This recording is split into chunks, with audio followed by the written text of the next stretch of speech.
La France est très très fière de son industrie de l'armement.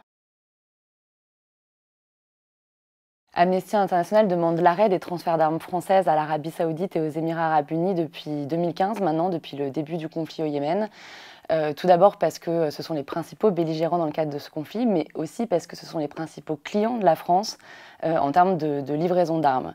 Aujourd'hui, l'ONU déclare régulièrement que le Yémen est la pire crise humanitaire du monde et nous avons des preuves de crimes de guerre commis par ces deux pays dans le cadre de ce conflit depuis 2015.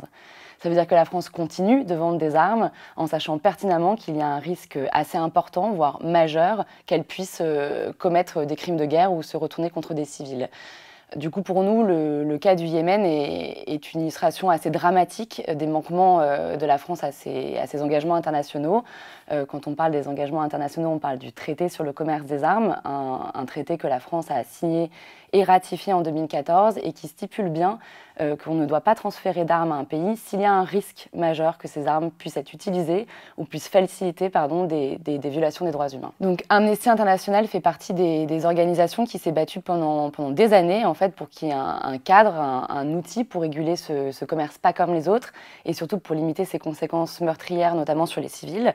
Après 20 ans de négociations et de pression de la société civile, les Nations Unies ont adopté un traité, ce fameux traité sur le commerce des armes. Aujourd'hui, Amnesty International veille à sa bonne mise en œuvre.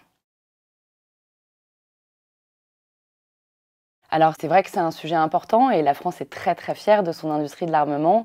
Le gouvernement français régulièrement vante son exemplarité en matière de commerce des armes, mais pour autant la réalité est tout autre. Aujourd'hui en France on a très peu d'informations sur ce commerce pas comme les autres.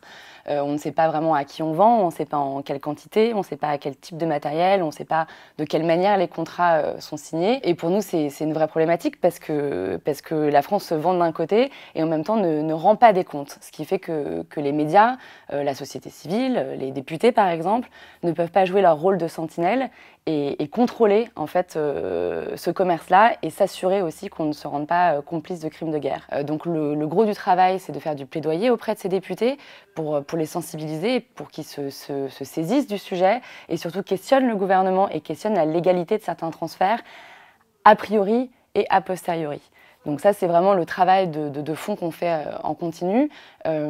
Après, la mobilisation de la société civile, elle est essentielle. On l'a vu dans le cas du Barry Yambou, ce cargo saoudien qui était venu en mai 2019 charger des armes françaises du coup, dans le port du Havre et qui n'a pas pu accoster grâce à la mobilisation de la société civile.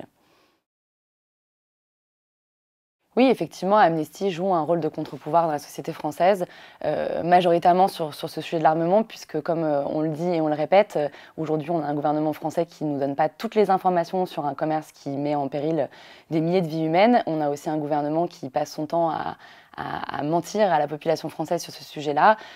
Du coup, on a ce rôle de sensibilisation, de remettre l'information au cœur du sujet et de créer un véritable débat démocratique sur cette question.